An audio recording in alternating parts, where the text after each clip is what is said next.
3월 18일 새벽기도 시작하겠습니다. 하나님의 말씀 사도행전 2장 41절에서 47절, 전도서 2장 11절, 3장 9절입니다. 이 중에 구도수첩에 나와 있는 사도행전 2장 41절, 47절 읽겠습니다. 그 말을 받는 사람들은 세례를 받음에 이날에 제자의 수가 3천이나 더하더라. 저희가 사도의 가르침을 받아 서로 교제하며 떡을 떼며 기도하기를 전혀 힘쓰니라. 사람마다 두려워하는데 사도들로 인하여 기사와 표적이 많이 나타나니 믿는 사람이 다 함께 있어 모든 물건을 서로 통용하고 또 재산과 소유를 팔아 각 사람의 필요를 따라 나눠주고 날마다 마음을 같이 하여 성전에 모이기를 힘쓰고 집에서 떡을 떼며 기쁨과 순전한 마음으로 음식을 먹고 하나님을 찬미하여 또 온 백성에게 칭송을 받으니 주께서 구원받는 사람을 날마다 더하게 하시니라. 하나님을 어떻게 만날 수 있는가? 그리스도가 주인이 되면 금토일 시대를 열려면 3집중에 24 해야 됩니다. 3집중의 내용은 777입니다. 특히 토요일에는 렘넌트를 위해 전체가 힘을 합쳐야 됩니다. 포럼과 발표를 하고 작품을 만들면서 인재를 만나게 하고 방향을 제시해야 됩니다. 먼저 할 것은 독서 포럼과 위인 포럼, 새절기 포럼, 예배 포럼입니다. 이러면 달란트 전문성 세교화 포럼이 나옵니다. 여기에 말씀으로 답을 내기 위해 편집을 하고 힘이 되는 책을 읽으면 됩니다. 이때 하나님의 계획과 어떻게 해야 되는지가 보입니다. 하나님을 어떻게 만날 수 있는가? 역사는 전부 재앙 이야기입니다. 그래서 우리는 하나님을 어떻게 만날 수 있는지 알려주어야 됩니다. 하나님이 주신 그 길이 오직 예수 그리스도입니다. 그리스도께서 승천한 이후 우리는 그 이름으로 기도할 수 있게 되었습니다. 그 이름은 만물을 복종케 하고 그 이름으로 하나님께 간구하고 권세를 사용하는 것입니다. 이 역사가 교회를 통해서 일어났습니다. 예배에는 말씀, 성도, 복음과 구원, 기도의 흐름이 있습니다. 이때 성령의 역사가 세계 복음화할 큰 능력으로 나옵니다. 그리스도가 주인이 되면 실제 응답은 그리스도께서 나의 주인이 될 때 일어납니다. 비그리스도인은 창세기 3장, 6장, 11장에 걸려 있기 때문에 하나님의 은혜를 어리석다고 생각합니다.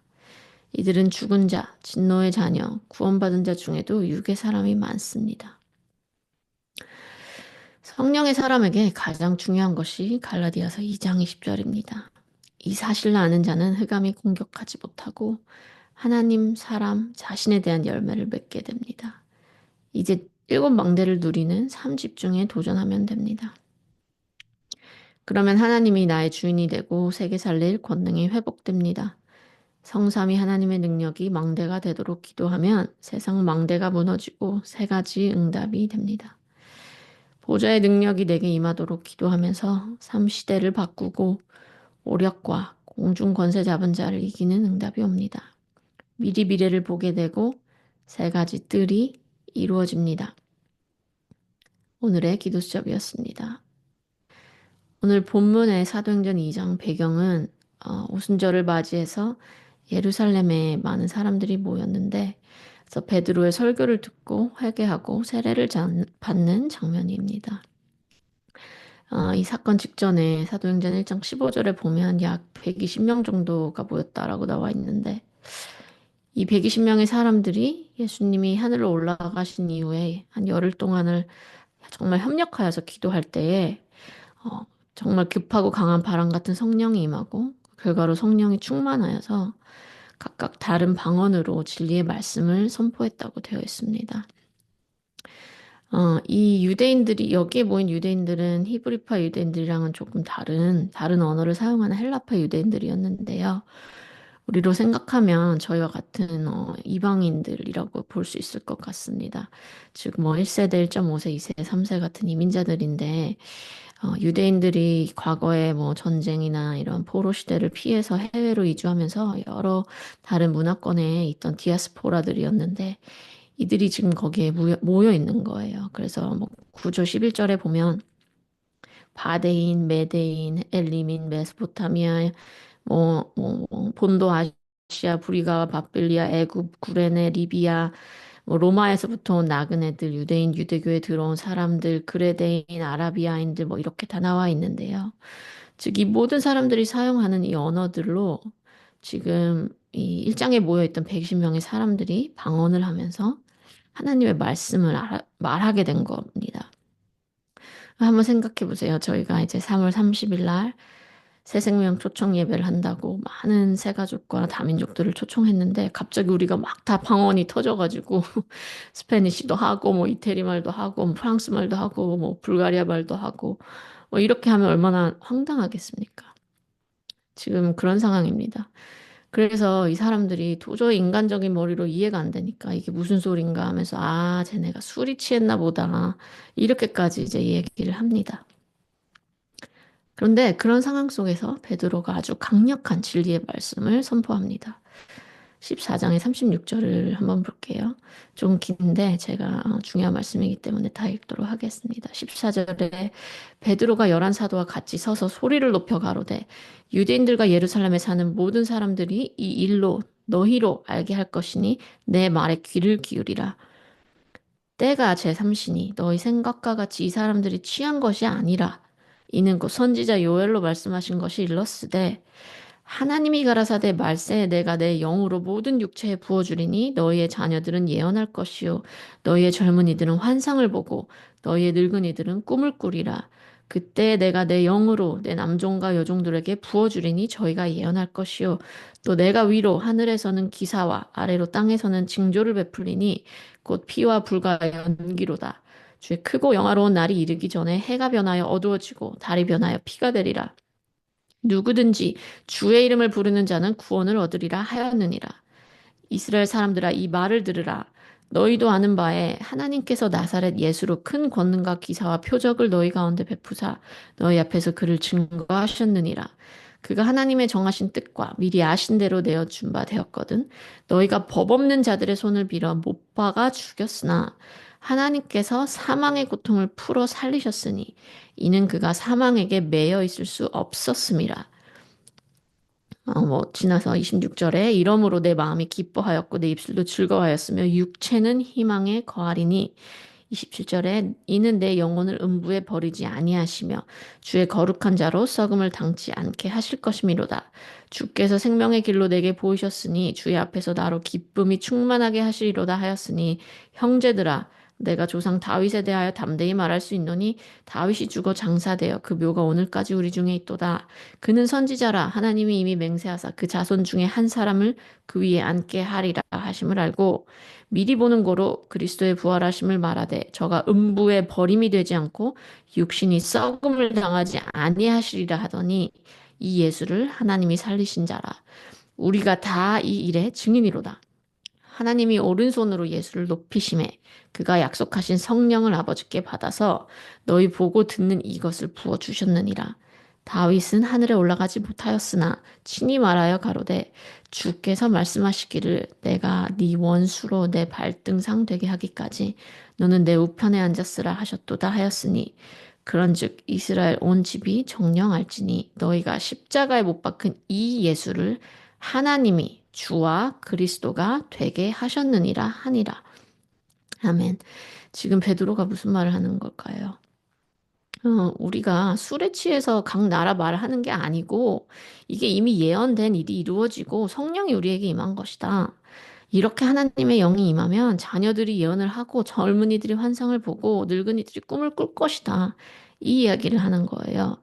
그리고 23절, 24절을 보면 하나님의 뜻대로 미리 아신 대로 법 없는 자들의 손을 빌어 십자가에 못 박혀 죽으셨으나 사망에 매여 있을 수 없으므로 하나님께서 사망의 고통을 풀어 예수를 살리고 부활시키셨다. 즉 31절에 그리스도 부활하심을 말하면서 그가 음부에 버림이 되지 않고 육신이 썩음을 당하지 아니하고 하나님이 예수님을 살렸다. 그리고 우리가 다 이 일의 증인이다. 즉 니네가 예수 그리스도를 십자가에 못 박혀 죽였으나 하나님께서 살리셔서 그리스도가 되게 하셨다라고 그리스도의 십자가와 부활의 이야기를 선포합니다. 즉 너희들이 그러면서 이 베드로의 설교를 들은 사람들이 37절에 보면 너무 찔려가지고요. 그럼 우리가 어찌할꼬라고 묻습니다.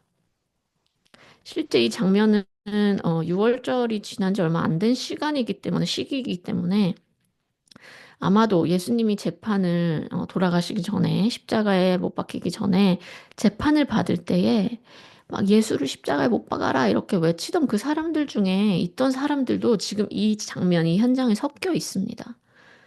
그런데 이 사람들이 베드로의 설교를 듣고 마음에 찔림이 일어나서 우리가 어찌해야 할까? 우리가 도대체 어떻게 해야 되냐? 즉, 오늘 기도 수첩으로 치자면 내가 어떻게 해야 하나님을 만날 수 있느냐? 물어보는 겁니다.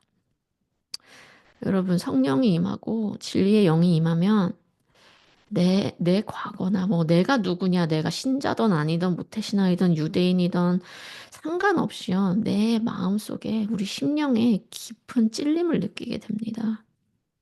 하나님의 말씀이 내 심령에 와닿고 나의 존재 자체가 죄에서 시작되었다라는 것이 무의식 중에 깨달음이 오면 나에게 강한 찔림이 오고 그것이 성령의 역사고 성령의 터치입니다.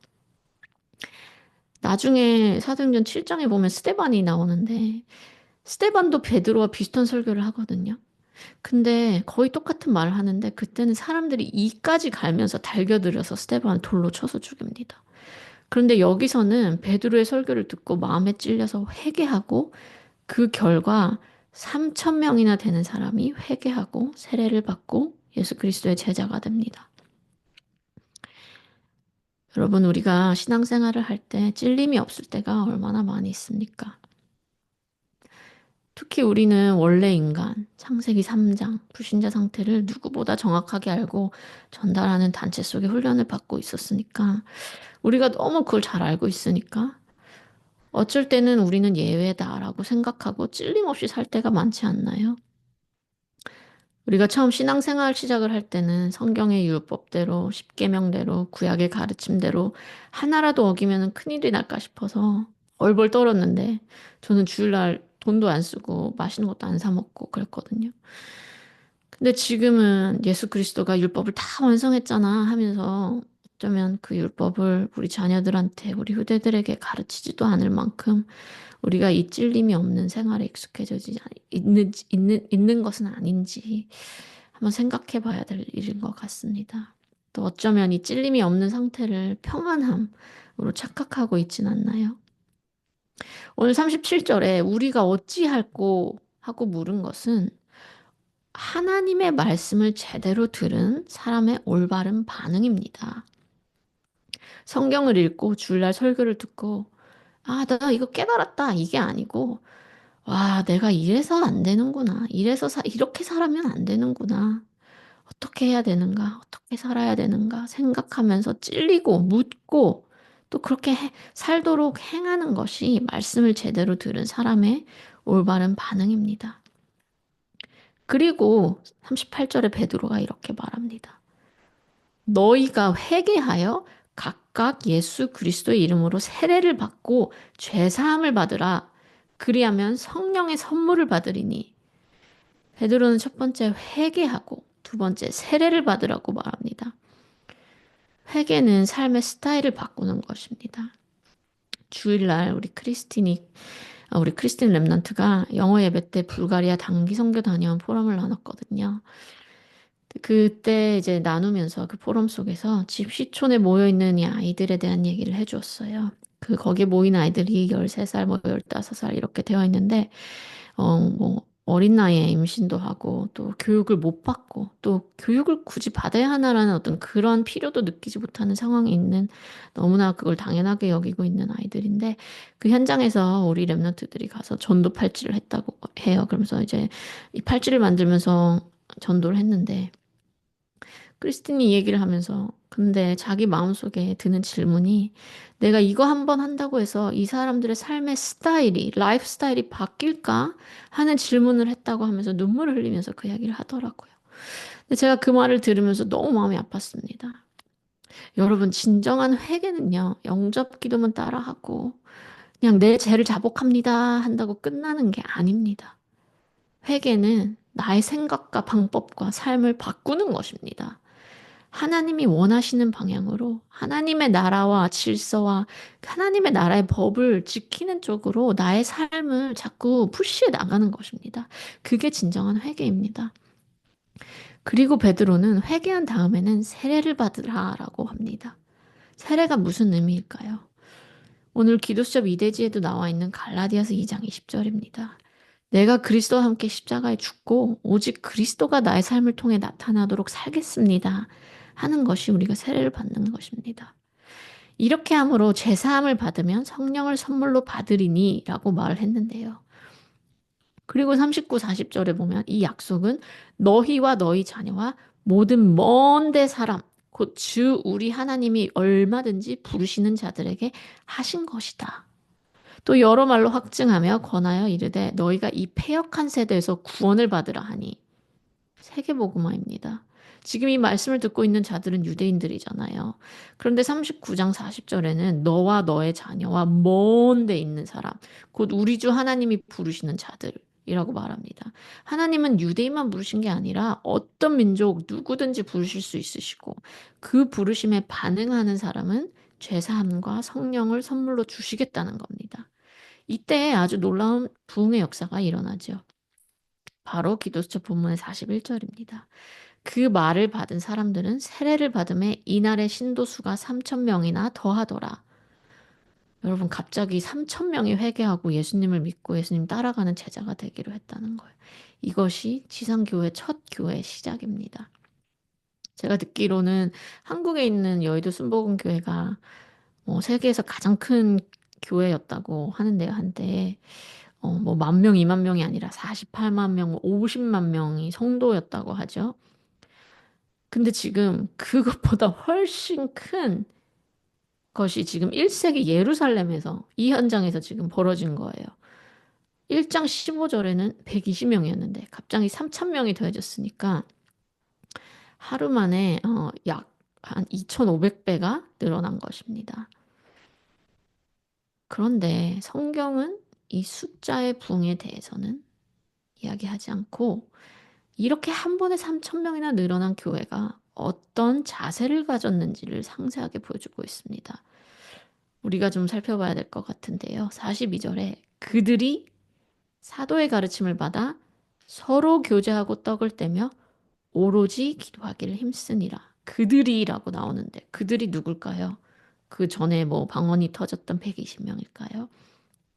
아닙니다. 베드로의 설교를 듣고 회개하고 세례를 받은 3천 명 모두입니다. 이게 초대교회 시작입니다. 이 3천 명 모두가 사도의 가르침을 받아. 소수가 아니고요. 몇 명 뭐 사역자가 아니고 모두가 그들이 사도의 가르침을 받아 서로 교제하고 떡을 떼며 오로지 기도하기를 힘쓰니라. 우리가 전도 차원에서 불신자도 초청하고 많은 사람들이 교회에 오고 교회는 회개하고 이렇게 하지만 교회는 회개하고 세례를 즉 구원을 받는 자들의 공동체입니다. 요즘 현대 교회는 이 부분이 아주 모호한 교회가 너무나 많습니다. 율법적으로 뭐 구원 받은 사람, 안 받은 사람을 나눠라 뭐 이런 말을 하는 게 아니고요. 그러나 분명히 우리가 생각해야 될 것은 교회에는 분명히 찔림을 받고 회개하여 구원받은 자들이 모이는 곳입니다. 찔림이 없는 회개가 없고 구원받지 못한 사람이 교회에 있다면 우리가 그들이 회개할 수 있도록 구원받고 정말 죄상을 받을 수 있도록 도와주고 이끌어줘야 되는 것이지 함께 그냥 동거하면서 교회를 이룰 수는 없는 것입니다. 이 모호한 기준이 잘못 번져서 지금 현대의 LGBTQ를 환영하는 교회, 뭐 동성애를 지지하는 교회로까지 번져 나가고 있는 게 현대 교회의 실정입니다. 그래서 우리는 교회라는 것에 대한 분명한 정확한 분별력과 기준을 가지고 있어야 됩니다.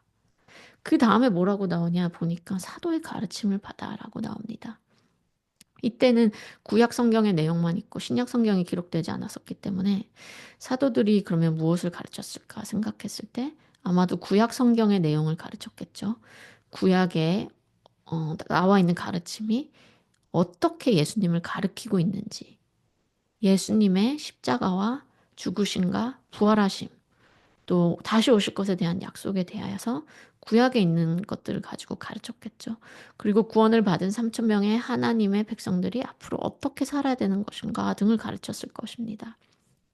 그것이 바로 다음 부분인 교제에서 나옵니다. 서로 교제하고 떡을 떼며. 이것만 보면 펠로십이죠. 교제라는 게 영어 성경에 펠로십이라고 나와 있는데요. 이게 우리가 뭐 교회 1부 예배, 2부 예배 끝나고 밥 먹는 형태의 친교를 얘기하는 게 아니고요. 단순히 인간적으로 친해지고 뭐 마음이 통하고 취미 생활이 비슷하고 같이 놀러 가고 이런 친교를 얘기하는 게 아닙니다.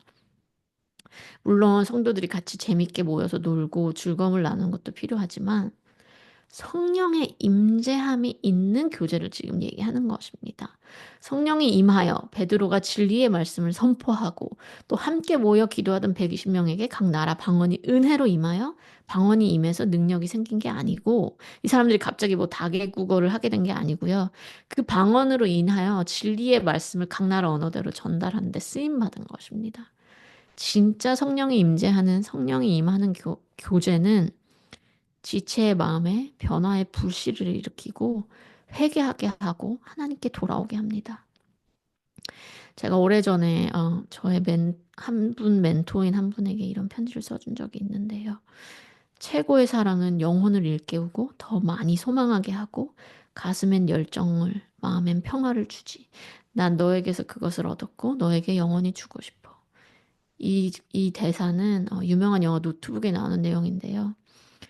제가 이 목회자분께 이 편지를 쓰면서 뭐 개인적으로 남녀 관계의 사랑을 표현한 게 아니고요. 그분과 대화를 하면 늘 예수님과 가까워지고 예수님 삶을 떠올리게 되고 그분을 닮고 싶은 게 아니라 그분의 안에 있는 예수님은 누굴까? 그분의 하나님은 누굴까? 너무 궁금해지더라고요. 그래서 저는 이 영화를 볼 때 이 장면을 들으면서 진정한 사랑이란 이런 거구나 하면서 그때 당시 남자친구가 떠오르는 게 아니라 그분이 떠오르고 그분 안에 예수님이 떠올랐어요. 여러분, 올바른 교제란 우리의 나눔을 통해 예수님이 나타나고 그분의 성품과 그분의 삶과 그분의 나라의 질서와 섭리가 전달되고 공유되고 또 그렇게 살고 싶은 열망이 전달되는 것입니다. 현대 교회가 언젠가부터 친교와 교제의 형태만을 가지고 연명하면서 살아가는데요. 이런 시대에 우리 워싱턴 초대교회는 진정한 교제를 회복해야 될 것입니다. 42절 마지막에 오로지 기도에 힘쓰니라라고 했습니다. 여러분, 기도는 교회 역사의 바로 시작이었습니다. 사도의 가르침을 받고 따르고 서로의 영혼을 일깨워 그리스도에게 더 가까워지게 하는 교제를 하고 오로지 함께 또 개인적으로 기도하기에 힘쓰는 것이 바로 회개하고 구원받고 제사함을 받은 성령을 선물로 받은 자들의 모습이자 자세였던 것입니다. 이것이 바로 지상의 첫 교회, 초대교회의 시작, 예루살렘 교회의 시작이었습니다. 그리고 43절에 두려워하는데 라고 나와 있습니다. 영어 성경에는 라고 번역되어 있는데요. AWE. 이거는 뭐 공포심 뭐 이런 게 아니고요. 뭐 무섭다 이런 게 아니라 초월하는 어떤 존경심, 뭐 이런 경외라는 의미입니다. 즉, 사도의 가르침을 받아 교제하고 기도에 힘쓰니 하나님을 경외하는 마음이 계속 생기더라는 겁니다. 두려워했다라고 나와 있는 게 아니고 두려워하는데라고 나와 있는 게 진행형이에요. 계속 하나님을 경외하는 것입니다. 사도들을 통해서 뭐 기사와 표적이 많았다라고 나와 있잖아요. 사도들이 엄청 잘나서 사도만 기적과 표적을 행한 게 아니라 이게 바로 교회의 기도 응답의 원리이고 순서입니다. 모든 성도들이 합심해서 기도할 때 교회의 대표인 사도들을 통해 하나님이 역사를 일으키신 것입니다. 그들의 사역에. 이게 순서예요. 우리가 기도할 때, 우리가 막 마음을 합하여 기도할 때, 우리 사역자들, 우리 목사님과 우리 사역자들, 교육자들을 통해 사역의 역사가 일어나는 것입니다. 한 명이 잘해서 되는 게 아니라 다 같이 기도로 연합하고 합치는 거예요. 그 역사를 보니까 이 사람들이 다 더욱 하나님을 경외하게 되었다는 것입니다. 이 순서를 잘 생각해 보시기 바랍니다. 회개하고 세례를 받아 죄사함을 받고 성령을 선물로 받으니 하나님을 경외하게 되었다. 이것이 오늘 기도첩에 나와 있는 우리가 금토일 시대를 만들어야 하는 이유입니다. 이것이 우리가 아이들에게 무엇을 전달해야 되는지 고민해야 되는 이유입니다. 그리고 그 결과, 이제 이 결과가 이들의 삶에 44절, 45절에 나타나기 시작합니다. 44절에 믿는 사람이라는 표현이 나와 있는데 이것은 즉 예수님의 십자가와 부활, 영광, 다시 오실 메시아 언약을 믿는 사람과 그렇지 않은 유대인을 구분하면서 말하는 표현입니다. 믿는 사람. 그리고 믿는 자는 다 함께 있어 라고 표현되어 있는데 그냥 같은 장소에 모여 있었다는 게 아니라 마음과 중심이 한 곳에 합쳐져 있었다. 라는 거예요. 그러면서 물건을 서로 통용했다. 근데 우리가 지금 이해해야 되는 배경 사항은요. 지금 이 교회가 지상 첫 교회입니다. 즉, 이 3천 명이나 되는 사람들이 각자 다른 지역에서 왔는데 여기서 지금 하나님을 만나고 여기에서 지금 구원을 받았어요. 그러니까 지금 이곳 외에는 다른 나라의 교회라는 형태가 없습니다.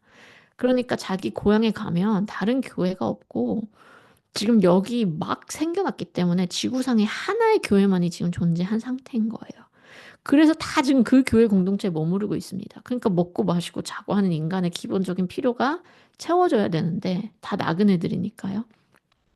그것이 바로 이 안에서 이루어진 것입니다. 46절에 날마다 마음을 같이 하여 성전에 모이기를 힘쓰고 집에서 떡을 떼며 기쁨과 순전한 마음으로 음식을 먹고 47절에 하나님을 찬미하여 또 온 백성에게 칭송을 받으니 주께서 구원받는 사람을 날마다 더하게 하시니라. 하나님을 찬미하며 이것이 교회의 할 일입니다.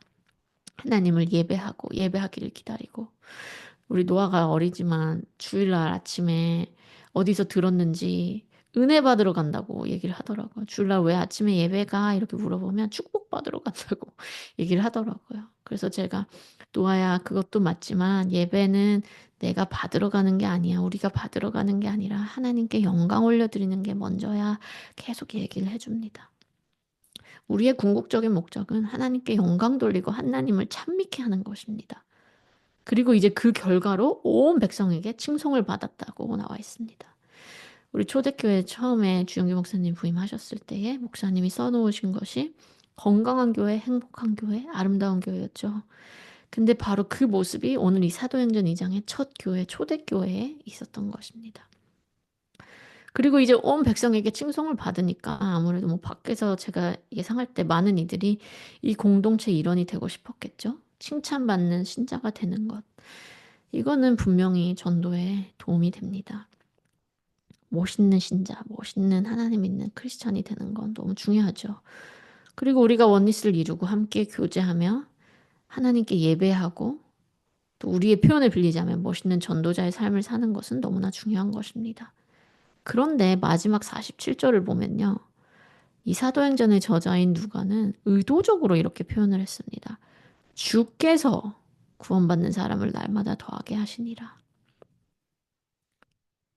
너무나 의도적으로 주님께서 구원받은 사람을 날마다 더하셨다. 다 모여가지고 성전에 모이기를 힘쓰고 집에서 떡을 떼며 기쁨과 순전한 마음으로 음식을 먹고 하나님을 찬미하여 또 백성에게 칭송을 받으니 부흥되더라가 아니라 주께서 구원받은 사람을 더하시더라. 하나님이 주인 되신 교회를 본인이 만드셨다는 겁니다. 베드로가 설교를 할 때부터 지금까지 이 47절 전까지는 하나님이 뭘 했다는 설명이 없어요. 근데 47절 마지막에 하나님께서 구원받는 사람을 더하셨더라. 라는 기록을 쓰므로 하나님이 사도들과 초대교회에 임하셨다라는 것을 나타낸 것입니다. 우리가 아무리 대단한 친교나 교제, 설교, 아름다운 매력이 있는 교회고 우리가 멋있는 전도자의 삶을 산다고 하더라도 하나님이 임하지 않으시면 아무 의미가 없습니다. 그래서 하나님이 임한 이 교회가 예수님이 승천 후에 첫 교회 시작이고 바탕이고 기본이었습니다. 그런데 지금 현대 교회는 이런 기초나 바탕 기본을 찾아보기가 힘듭니다. 사도행전 2장의 이 초대교회를 얘기할 때는 이 교회가 엄청나게 특별한 축복을 받은 은혜로운 교회가 되어 있습니다. 그렇지만 사실 이게 정상적인 교회이고 이 땅에 존재하는 모든 교회의 모습이어야 합니다. 우리가 오늘 기도 수첩에 왜 금토일 시대를 해야 됩니까? 우리가 왜 랩런트들에게 책 읽으라고 하고 포럼 시키고 작품 만들고 그러면 다 인재가 되나요? 세상과 학교에서 배우는 키우는 그런 아이들과 뭐가 다를까요? 우리가 가르쳐야 하는 것은 기독교 본론에 보듯이 하나님을 어떻게 만날 수 있는가? 더 자세하게 말하면 본론 2번까지 넘어가서 하나님을 만나고 하나님을 만나서 그 하나님이 주인이 되시면 내 삶이 어떻게 되는가? 오늘 사도행전 2장에 하나님의 영이 내 개인에게 임하고 교회 공동체에 임하면 자녀들이 예언을 하고 젊은이들이 환상을 보고 늙은이들이 꿈을 꾼다는 것입니다. 그래서 우리가 이것을 그냥 방법적으로 생각하면 안 될 것 같습니다. 어떤 현대교회가 요즘에 이걸 방법적으로 생각하니까 친교가 방법이 되고 결국엔 부흥은 내가 이룬 게 되는 것처럼 우리가 잘못 생각하면 책 읽히고 포럼 시키고 발표시키고 작품 만들고 이거를 방법적으로 접근하면 내 삶의 부흥은 내가 이룬 게 되는 것처럼 가르치게 되는 거예요. 무의식적으로 교회 안에서 우리가 바벨탑 쌓는 것을 가르치는 꼴이 됩니다. 그래서 오늘 배경되는 본문을 우리가 잘 깊이 묵상하면서 무엇을 우리가 정말 금토 시대에 전달해야 되는지를 생각해 봐야 될 것 같습니다. 성령의 임재를 간구하고 성령의 충만함으로 진리를 선포하는 이 베드로, 그리고 그와 함께하는 120명의 연합하여 기도한 우리 120명의 사역자들, 사도들, 이게 우리 교회 목사님과 교역자들과 사역자들과 교사들에게 임하기를 우리가 기도해야 됩니다. 또 이 진리의 말씀을 들은 자들이 찔림을 얻고 회개하여 구원을 얻어 죄사함을 받는 것입니다. 우리 금토 시대 첫 번째로 후대에게 가르쳐야 될 것은 이것입니다. 회개가 언제부터 너무 나쁜 어떤 것이 되어 있어요. 렘넌트 사역이 언제부터 기살려주기 운동이 되어서 그냥 잘하네 잘하네. 세상 전문가들도요, 아이들이 칭찬만 받다가 사회에 나가니까 요즘 애들은 다 부적응자, 사회 부적응자가 되어서 자존감이 낮아져 있대요. 자기도 잘 못하는 거 아는데 자꾸 안에서는 잘한다, 밖에선 못한다 하니까. 젊은 부모들 보고 제발 그러지 말라고 말하거든요. 우리도 같습니다. 찔림이 있는 것은요, 영적 찔림은 성령의 일하심이고 성령의 터치입니다. 이 찔림이 없이 죄를 인정할 수가 없어요. 우리는 이 후대들이 본인의 찔림을, 양심의 신앙의 찔림을 가지고 죄를 인정할 수 있도록 도와야 됩니다. 그래서 그 찔림으로 회개가 우리 후대들 가운데 일어나고 구원을 간구하고 제사함을 받으면 성령을 선물로 받게 됩니다. 이것이 우리가 후대를 위하여 기도하며 전달해야 될 단 한 가지입니다. 이 성령이 우리의 후대와 성도님들과 나의 마음속에 들어오면 말씀의 가르침에 순종하게 되고, 또 그러면 그리스도에 대해 향한 열망을 나누게 되고, 그냥 행위가 아닌 그리스도께 가까워지는 체험을 통해 교제의 참된 가치와 목적을 알게 됩니다. 그리고 교회에서 하는 모든 것들이 사람의 일이 아닌 이 사도행전 2장의 원리 속에서 이루어진다는 것을 우리가 인지하고 행할 때에 우리 후대들에게 뒷모습이 남는 것입니다. 오늘 다 얘기 못했지만 본문인 또 전도서 2장의 솔로몬은 모든 것이 헛되다. 그리고 기한은 정해져 있다. 이게 무슨 말일까요? 우리가 그냥 친교하고 훈련받고 예배하고 교회하고 그냥 크리스천으로 사는 것이 아니라 이 사도행전 2장의 지상 첫 교회 기본을 우리 교회가 회복하기를 마음에 두고 원리를 살아내야 되는 것입니다. 신앙생활, 이 원리를 우리 신앙생활 속에서 살아내야 되는 것입니다. 우리가 이 성령의 임재하심의 원리와 구원의 질서를 가르치면서 금토 시대에 집중하고 3집중 24시 해야 되는 것입니다. 그러면 통용하고 나눠주고 마음을 같이 하고 성전에 모이기를 힘쓰고 떡을 떼고 기쁨과 순전한 마음으로 음식을 먹고 하나님을 찬미하고 백성에게 칭송을 받는 작품은 나오게 되어 있습니다. 이게 우리가 해야 되는 게 아니고 우리는 성령의 임재하심과 원리와 구원의 질서를 생각하고 그 원리를 살아내면 그 뒤에는 작품으로 나오는 것입니다. 그러면 하나님이 더하시는 영적인 부흥, 하나님이 더하시는 영성의 부흥을 우리 후대들이 체험하게 되고 그것을 우리는 망대라고 하는 것이죠. 망대는 우리가 하는 게 아니고요. 우리가 세우는 게 아니고 하나님이 더하시는 것입니다. 마지막 47절에 나와 있는 것처럼 하나님이 더하시는 것. 우리가 집중할 것은 오직 성령 충만, 성령의 임재, 하나님을 만나고 하나님이 주인 되신 삶을 사는 것. 하나님께로 더욱 가까워지고 하나님의 성품을 닮아가기 열망하는 것. 그것이 매력이고 그것을 가르치는 것이 우리 후대에게 전달해야 될 금토일 시대의 이유입니다. 이상입니다. 오늘 기도 제목은 불가리아 선교는 끝났지만 그곳에 남은 이교 선교사님의 사역은 여전히 진행 중입니다. 그래서 계속해서 지속적으로 마음에 긴장을 놓치지 마시고 계속해서 그 현장을 위해 기도해 주시기 바라고, 또 그러나 우리가 있는 이 초대교회도 선교 현장입니다. 선교 현장을 바라보는 눈으로 우리 초대교회에 기도해 주시고 3월 30일 특별히 새생명 초청주의를 준비하고 있으니까 계속해서 기도로 주변에 구원받을 자들을 찾고 기도하시기 바랍니다. 또 특별히 우리 주영기 담임 목사님 위해 기도해 주셔야 됩니다. 이제 막 선교를 마치고 돌아오셨는데 오늘 또 시카고에 대학 전도학교 참석으로 출타하십니다. 목사님의 건강과 그분의 영성을 지켜달라고 기도해 주시기 바랍니다. 군 선교사로 파송된 우리 동욱이와 민성이, 그리고 대학 선교사들, 직장 선교사들, 또 질병으로 고통받고 있는 우리 환우들과 또 빨리 함께 예배할 수 있도록 기도해 주시고, 우리 각자의 가정과 자녀들 현장, 그리고 이 나라와 시대를 위해서 기도해 주시기 바랍니다. 제가 기도하고 마치겠습니다. 하나님 감사합니다. 성령으로 직접 세우시고 더하신 사도행전 2장의 교회가 우리 워싱턴 초대교회에 회복되게 하여 주시옵소서. 각자의 마음에 찔림으로 회개하고 더욱더 그리스도를 찾게 하소서. 살아계신 주 예수 그리스도의 이름으로 기도하였습니다. 아멘. 남은 시간 자유롭게 기도하시기 바랍니다.